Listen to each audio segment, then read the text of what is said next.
Köp eje karındaş jеңелlerибиz kirjuunun ilimin adebin bilbeyt eken. Közüm menen körüp жүрөм. Misалы, камыр жасап жатып эле балдарынын жалаягын памперсин жууп кетет, колун жуубай эле же тескерisi ошол туурабы дейт. Же дасторкон менен памперсти чогуу бир тазикке салып жуат. Памперс жуулбайт го. Иштаны деген болчу, жаш баланын шыңбы деген. Айтор памперс жуулабы? Ezilip ketpeybi? Жалаяк деген сөз, о, макул. Айтор but idişleri najas kiyimdir aralaş deyт. Негизи шариятта кандай кир жууш керек, идиш жууш керек айтып берсеңиз кененирээк. Бул маселе өтө зарыл, бул боюнча жанагы идиш жууган жанагы тазалык китабы тахаратты алганбыз. Бул бизде бар, алхамдулилла. Эгерде жууганда канча жууганда таза болот деп. Негизи жанагы балдардын жанагыдай жалаяктар деп айтып коелучу. Ошону сенин кийимиңе жууса, эч ота таза болбойт дейт. Ошол жалаякты бир сыйра жууп тазалап алгандан кийин опший салыш керек же эки башка жууш керек.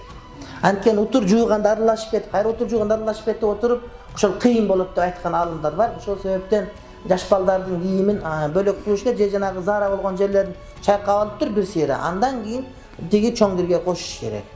Анан дегил ата-эненин кийими, айрыкча намазкандардын кийимин айырмасы болуш керек. Ошого маани бериш керек. Анан эми аларга ыйман үйрөтмөйүнчө буну үйрөтүш кыйын. Эгерде ыйман болуп, арам адалды билип, нажас эмне экенин түшүнүп калса, өздөрү эле сактанып калат. Мен ойлоп атам, ушул боюнча балким аялдарга бир сабактардын биринде өткөзөбүз. Аял заттын сабакта ошол пайдалуураак болот. Биздин айылда 2-дүйнөлүк согушка карата эстелик тургузулган эле. Аны биздин имам адамдар менен кошулуп тургузушкан. Эми имамдар айта бербек эле, имам ушунда молдо кандай. Имамың шарият эмес, дин эмес.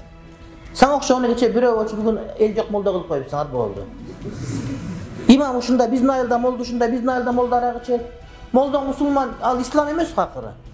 Молдонун кемчилигин айта беришин өкүнө берген менен сен окуп атасың, илим окуп атасың, ошого тууралап кете бер. Бар имам бол ордуна. Дайым ушу имам ушунда, имам ушундай. Эми жоктон көрө жогору, сен бол барып ордуна. Кечил арак жүргөн бирөө болчу. Сенден түзүүрөгөн үйрөнүп алсың мурдараак. Молдо кылып койдуңар апарып, рахмат дебейсиң кайра ошого. Имамды кыраат жана эмне кылыш керек? Оңдоп апарып окут. Же өзүң бол апарып, эмне үчүн имамды айта беребиз кечке эле? Ал бак зорго жүрөт кысылып жүрөгүнө. Билесиңер кысылып жүргөнүн анан. Жаназасына өкүнөт, башкага өкүнөт. Же айлыгы жетпейт байкуштугу. Бияктан аттестация муфтияттан кечке кыйнап аткан. Анан эмне кылат? Жүрөгү жарылып зорго жүрөт анан. Билбейт эстелик арам экендигин. Кече күлөсүң. Бир молдоке, айылды молдоке илим азыраак экен. Кыргыз молдоке экен да. Анан сойгонго болбойт десе, башка бир өзбек молдоке келиптир. Эми ал деле ошондой экөө окшош да, экөөдөн деңгээли бирдей. Ал айтыптыр, силердин кыргыздардыкы туура дептир. Эмнеге деп айтыптыр? Силер боз үйгө чыгарасыңар, ал кошуна болуп калат. Демек үйүңө да сое бергиле деп ал айтыптыр. Анан маселе талаш болуп кеттир. Анткени өзбек туугандарда союлбайт да. Ал айтыптыр, бизде үйдө чыгарбайт. Ошон үчүн боз үй жок бизде. Эми иштихат кылса керек өзүнчө. Дөкөнтөн тааныйм. Анан мен ага казы болуп калдым. Көрүлө бер токтоп мындай өзүмө келе албай калдым. Эми ошондой молдолор бар да бизде. Боз үйгө чыгарса, биякта сөйсө боло берет эмес, андай эмес. Ошон үчүн молдолорго маани бербей эле көп. Билбесе эмне? Эстелик сүрөт эмес, тем более мына. Жөн гана пушка болчу. Пушканы кое берсин. Алдында адамдар аттар жазылган. Биздин мечиттеги жамаатта талаш тартыш болуп кеткен.